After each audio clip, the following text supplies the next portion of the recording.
بسم اللہ الرحمن الرحیم وبہ نستعین انہ خیر ناصر ومعین وصلی اللہ علی محمد وآلہ الطاہرین۔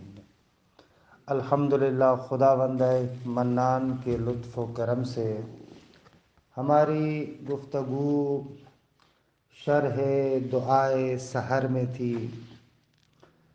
دعائے سحر کے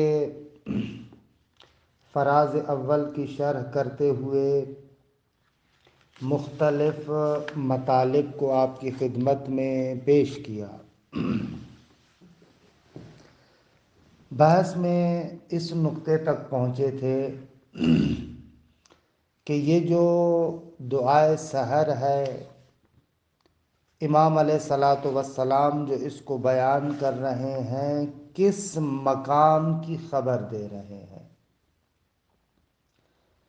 کیونکہ دعائے سحر کا لب و لہجہ، دعائے سحر کا انداز ہمارے ہاں موجود دوسری دعاؤں سے بالکل فرق کرتا ہے۔ عام طور پر جو دعاؤں میں دیکھا گیا ہے، پروردگار عالم کے اسماء کا ذکر کرنے کے بعد بندہ یا مغفرت کا سوال کرتا ہے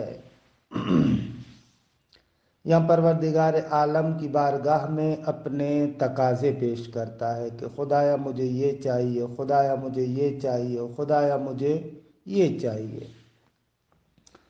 عام طور پر دعاؤں میں یہ والا لب و لہجہ ہے، جبکہ اس کے برخلاف بارہا عرض کر چکا ہوں کہ دعائے سحر کا لب و لہجہ علیحدہ ہے۔ یہاں پر سائل پروردگار عالم سے اس کے اسماء و صفات کا تقاضا کرتا ہے۔ یہاں پر سائل محبوب سے کچھ اور نہیں مانگتا، بلکہ محبوب سے خود محبوب کو مانگتا ہے۔ تو عرض کیا کہ یہ فقرات، یہ جملات، یہ فراز مختلف معانی حضرت حق کے مختلف حسن و جمال و کمالات کا تقاضا کرنا ہے۔ ایک مرتبہ ان فقرات کے بارے میں حضرت امام راحل نور اللہ مرکزہ الشریف ان کو تطبیق دیتے ہیں عالم اسماء و صفات پر، کہ یہ دعا در حقیقت سفر دوم جو اہل معرفت کے ہاں ہے، یعنی مقام واحدیت اور مقام احدیت جو مخصوص ہے حضرت ختمی مرتبت صلی اللہ علیہ وآلہ وسلم کے ساتھ، اس مقام کی بات کو مطرح کیا جاتا ہے۔ دوسری مرتبہ اس نقطے کو ذکر کرتے ہیں کہ یہ فقرات، یہ جملات خود آیات خدا کے درمیان، عوالم خلقی کے درمیان اگر سیر و اسراء کو بیان کریں تو یہاں پر بھی معنی بن سکتا ہے۔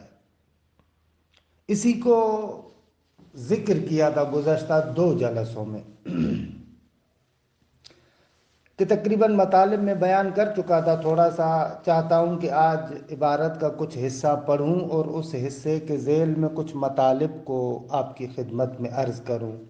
خوبصورت نکات ہیں۔ حضرت امام راحل نور اللہ مرکزہ الشریف فرماتے ہیں کہ عالم خلق کے اندر عالی ترین مرتبہ اور عالی ترین درجہ فیض مقدس کا درجہ ہے، مقام مشیت کا درجہ ہے، رحمت واسعہ کا درجہ ہے، کہ جس کو ولایت مطلقہ محمدیہ اور مقام علوی بھی کہتے ہیں، یعنی تمام مخلوقات کی بنیاد، کہ حضرت امام اس مقام مشیت اور فیض مقدس پر ان روایات کی تطبیق کرتے ہیں۔ یہ جو مقام لواء ہے وہ یہی مقام ہے۔ یہ جو حضرت ختمی مرتبت سے منقول روایت ہے کہ کنت نبیا و آدم بین الماء والطین، اسی مرتبے کو بیان کیا جا رہا ہے۔ یا یہ جو ہم دعا میں پڑھتے این باب اللہ الذی منہ یؤتی، اسی مقام کی طرف اشارہ ہے۔ این وجہ اللہ الذی الیہ یتوجہ الاولیاء، اسی نقطے کی طرف اشارہ ہے۔ این سبب المتصل بین الارض والسماء، اسی نقطے کی طرف توجہ دلائی جا رہی ہے۔ یا یہ مقام کہ جو مفضل کو امام علیہ الصلوۃ والسلام فرماتے ہیں، چھٹے امام، یا مفضل کننا عند ربنا لیس عندہ احد غیرنا، کہ ہم پروردگار عالم کی بارگاہ میں تھے اور اس مقام پر ہمارے علاوہ کوئی نہیں تھا، کیونکہ مقام مشیت مقام اطلاق ہے۔ ابھی اس مقام مشیت میں مخلوقات کی تخلیق اس معنی میں کہ تعینات مخلوقاتی ابھی وجود میں نہیں آئے تھے۔ یہ وہ مقام ہے۔ حضرت امام راحل کہتے ہیں اس مقام کا شہود یا اس مقام کا تحقق، دو الفاظ استعمال کرتے ہیں۔ ایک ہے مشاہدہ اور ایک ہے خود اس مقام تک پہنچنا، وصول اختیار کرنا۔ یہ آپ سنتے ہیں نا، اہل معرفت کہتے ہیں کہ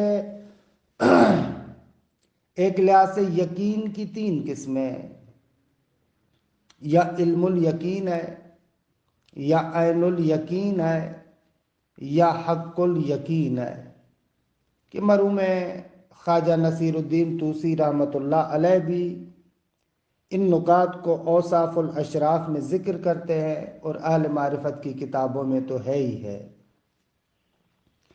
ایک مرتبہ دھوئیں کو دیکھ کر آپ معلوم کرتے ہیں کہ آگ موجود ہے، یہ ہو جائے گا علم الیقین۔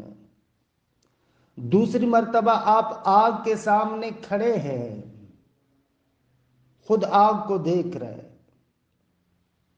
اور تیسری مرتبہ مثلا انگارے کو آپ آگ میں ڈالتے ہیں، وہ انگارہ خود کوئلے کو آگ میں ڈالتے ہیں، وہ کوئلہ خود آگ بن جاتا ہے، کہ یہ ہو جائے گا حق الیقین، جس کو مقام تحقق کہتے ہیں۔ البتہ یہ بات ذہن نشین کر لیں کہ اس قسم کی جو اہل معرفت کی تعبیرات اور جملات ہوتے ہیں، بعض لوگ ان کا غلط معنی کرتے ہیں، نعوذ باللہ۔ بعض لوگ اس کو حلول، اتحاد اور اس قسم کی وادی کی طرف لے کر جاتے ہیں۔ پہلے دن سے ہم بہت ہی واضح طریقے سے عرض کر رہے ہیں کہ وحدت شخصی، وحدت الوجود سے اگر آپ کو اتحاد، حلول، یہ چیزیں سمجھ میں آئیں تو سمجھیے گا کہ اشتباہ کر رہا ہے۔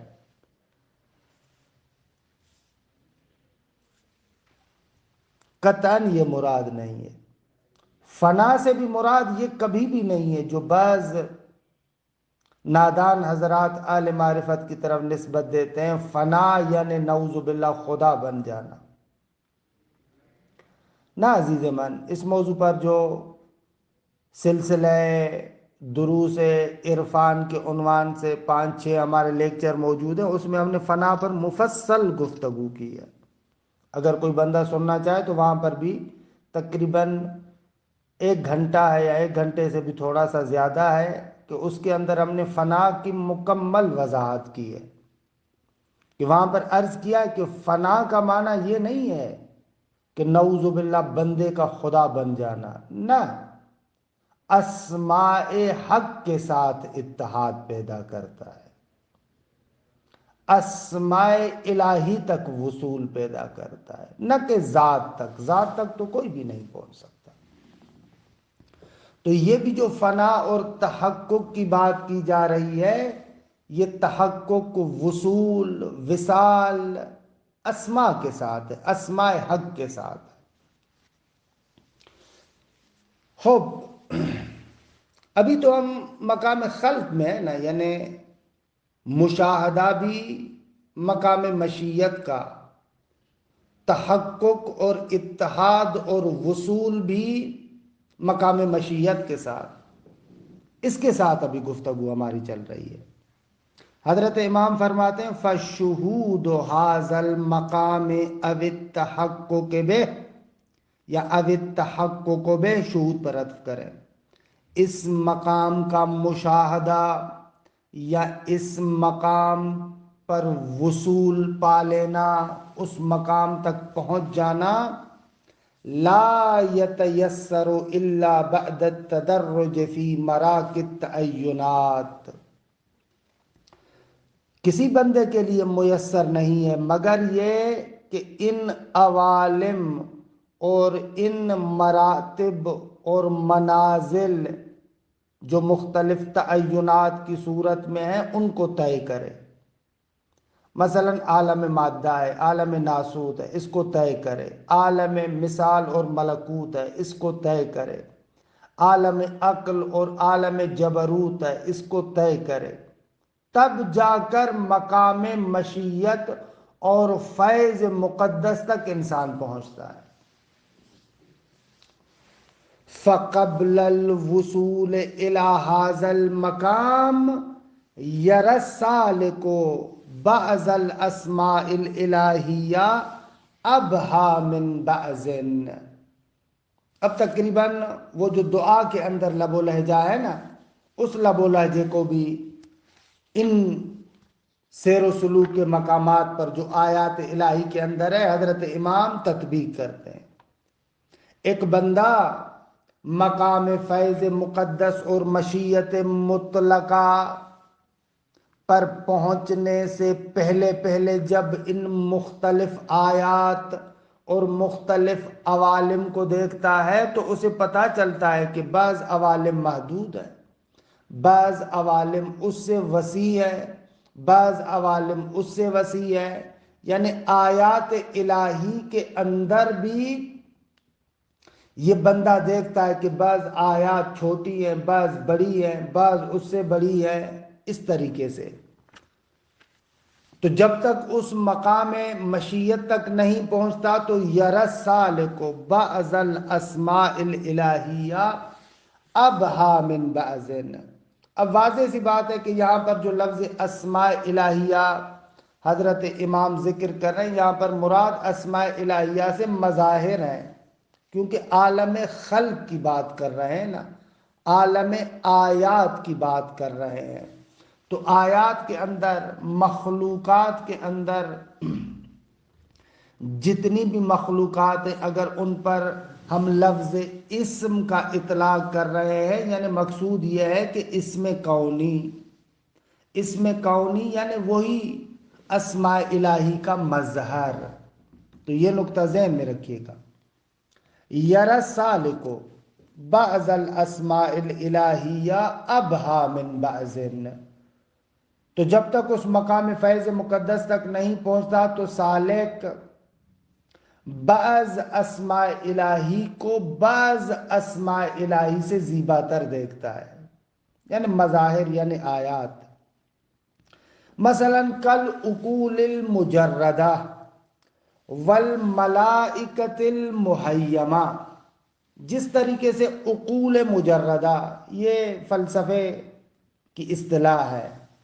عقول سے مراد ہماری عقلیں نہیں ہیں، عقول سے مراد عالم جبروت کے رہنے والے ملائکہ، کہ جن کا مادے کے ساتھ نہ تو ذاتاً تعلق ہے اور نہ ہی آثار مادہ وہاں پر پائے جاتے ہیں۔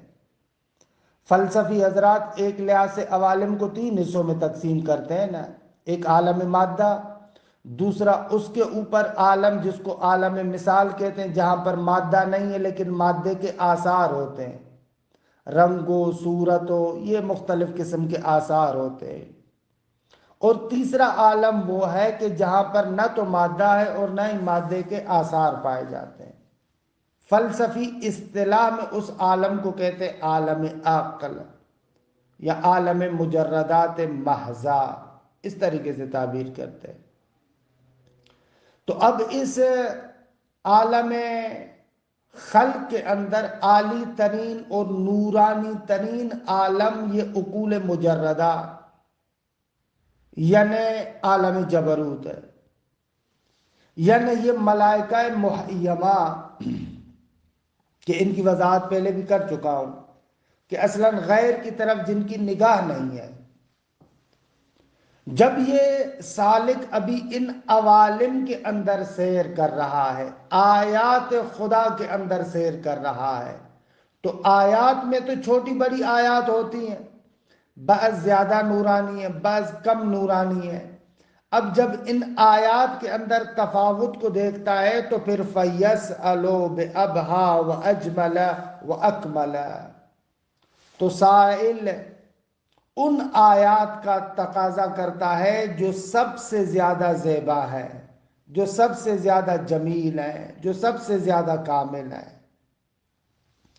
لیکن فَإِذَا وَصَلَ إِلَى مَقَامِ الْقُرْبِ الْمُطْلَقِ، لیکن یہ سالک جب قرب مطلق کے مقام تک پہنچ جاتا ہے، یعنی وجہ اللہ تک پہنچ جاتا ہے، یعنی فیض مقدس تک پہنچ جاتا ہے، یعنی مشیت مطلقہ تک پہنچ جاتا ہے، وَشَهِدَ الرَّحْمَةَ الْوَاسِعَةَ وَالْوُجُودَ الْمُطْلَقَ وَالظِّلَّ الْمُنبَسِطَ وَالْوَجْهَ الْبَاقِي کہ الفانی فیہ کل الوجودات والمستہلک فیہ کل العوالم من الاجساد المظلمہ والارواح المنورہ یرا ان نسبت المشیت الى کلہا علی السوا، کہ مختلف نام ذکر کرتے ہیں۔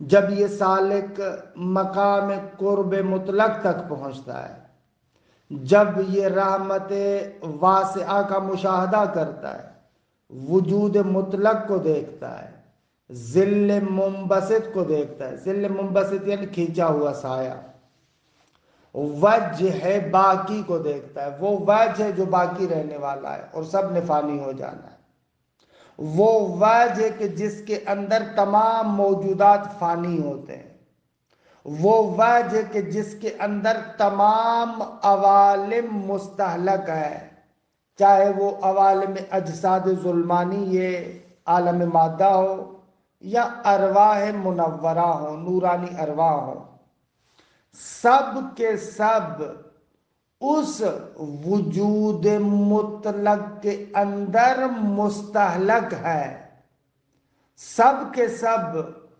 اس ظل منبسط کے اندر غرق ہے، سب کے سب اس وجہ باقی کے اندر غرق ہے۔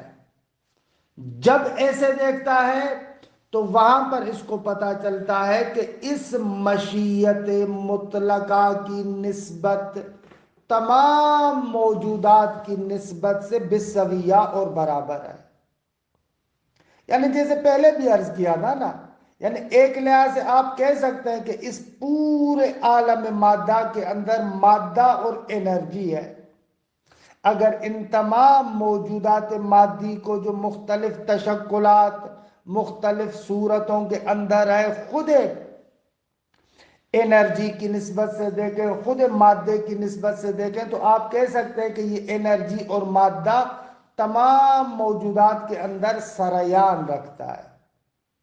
تو اہل معرفت کہتے ہیں کہ آپ مادے میں کیوں پھنسے ہوئے؟ تمام عوالم وجودی کے لیے وہ جو رق کے منشور ہے، وہ جو پھیلا ہوا پردہ ہے، وہ وجود مطلق کہ جس پر تمام موجودات مقیدہ کی نقش نگاری کی گئی ہے، وہ وجود مطلق یہ مقام فیض مقدس ہے، مقام مشیت مطلقہ ہے، لہذا مقام مشیت مطلقہ کی نسبت سب کی طرف بالسویہ ہے۔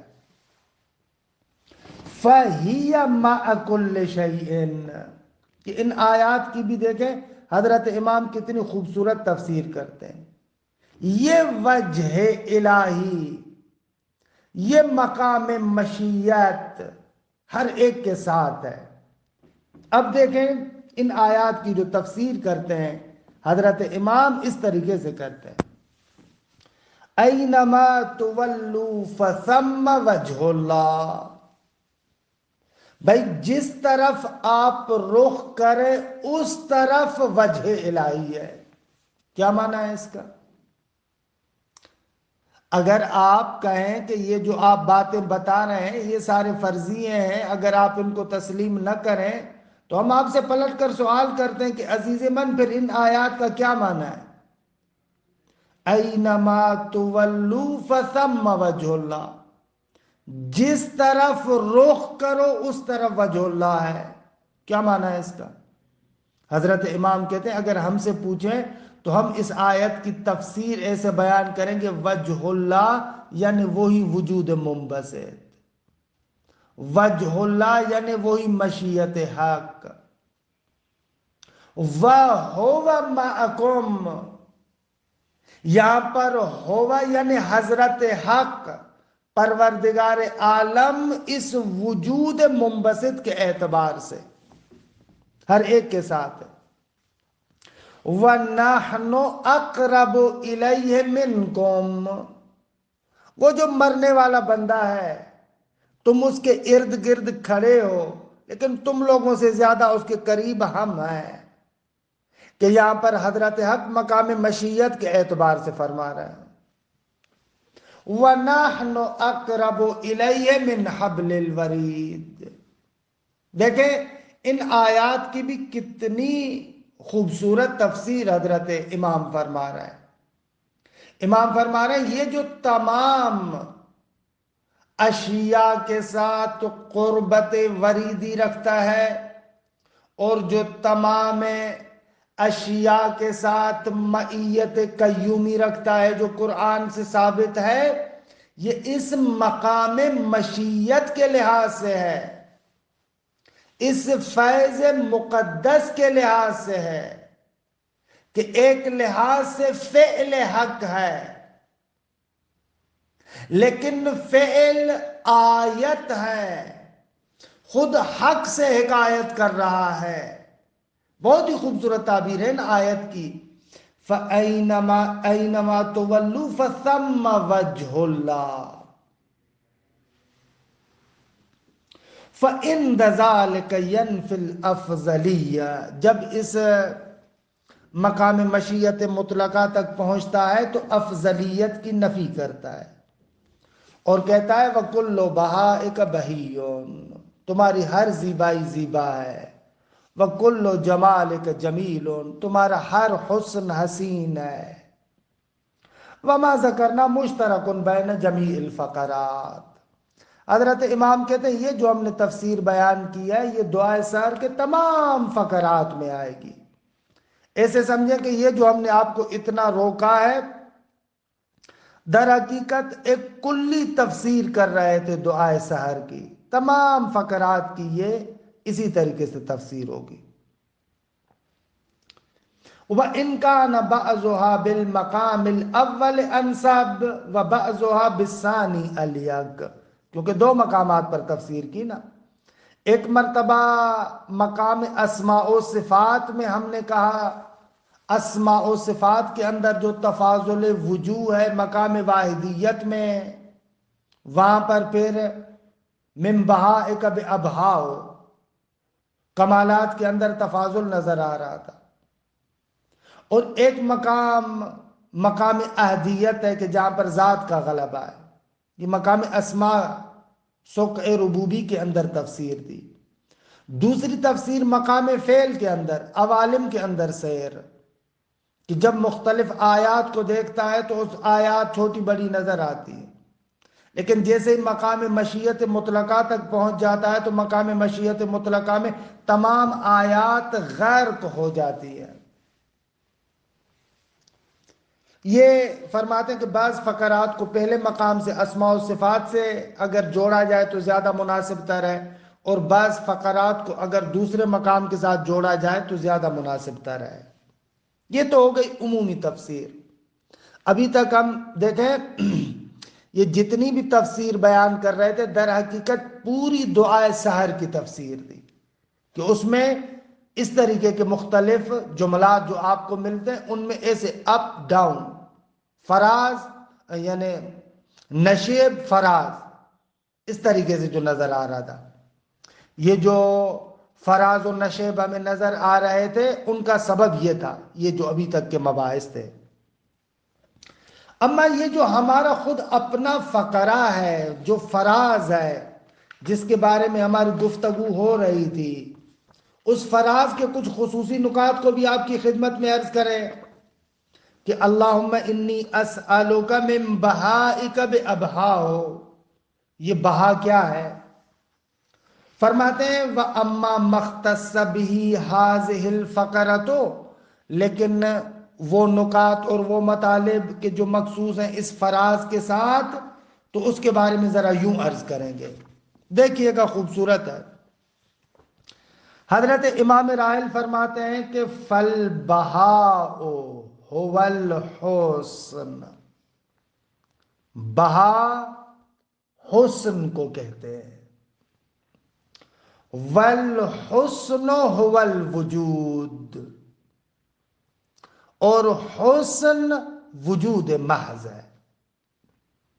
فَكُلُّ خَيْرٍ وَبَهَاءٍ وَحُسْنٍ وَثَنَاءٍ فَهُوَ مِن بَرَكَاتِ الْوُجُودِ، اگر کائنات میں کسی جگہ پر بھی خیر و برکت ہے، حسن و جمال ہے، نور و تابانی ہے، جو کچھ بھی ہے، یہ برکات وجود میں سے ہے، وجود کا سایہ ہے۔ اہل معرفت کہتے ہیں، آغا یہ بارہا عبادت شخصی کے بنا پر عرض کیا، وجود پروردگار عالم کی ذات میں منحصر ہے، اس کے علاوہ بقایا جتنے موجودات ہیں اس وجود کے مظاہر ہیں، اس وجود کے کمالات کا سایہ ہے، اس وجود کے کمالات کا اظہار ہے، ظل ہے، اور خیر محض، حسن محض، جمال محض وجود ہے۔ باقی جتنا بھی جمال بکھرا ہوا نظر آ رہا ہے اسی وجود کے جمالات کی پرتو ہے، سایہ ہے، ظل ہے۔ تو بس اس سے ایک تربیتی درس بھی اگر لینا چاہیں تو یہ بھی سمجھ میں آتا ہے کہ انسان کو کسی بھی کمال پر نہیں اترانا چاہیے، کسی بھی کمال پر ناز نہیں کرنا چاہیے، کیونکہ اس کا اپنا تھوڑی ہے، کمال تو اسی کا ہے۔ فَهُوَ مِن بَرَكَاتِ الْوُجُودِ وَأَزْلَالِهِ، اس کا ظل ہے، سایہ ہے۔ حَتَّى قَالُوا، یہاں تک کہ حکماء نے تو یہ تک کہہ دیا کہ مَسْأَلَةُ أَنَّ الْوُجُودَ خَيْرٌ وَبَهَاءٌ بَدِيهِيَّةٌ، یہ مسئلہ کہ وجود خیر محض ہے، بہا اور حسن محض ہے، یہ بالکل روشن ہے، بدیہی ہے، واضح ہے، اس میں اصلا غور و فکر کی ضرورت نہیں ہے۔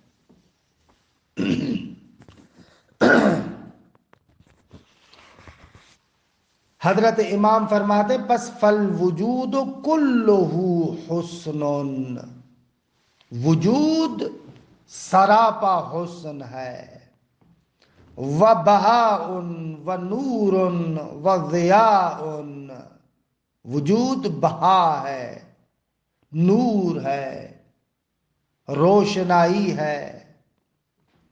وَكُلَّمَا كَانَ الْوُجُودُ أَقْوَى كَانَ الْبَهَاءُ أَتَمَّ وَأَبْهَى، اور جہاں پر وجود اقوا ہوگا تو وہاں پر حسن و جمال بھی تام ہوگا، کامل تر ہوگا۔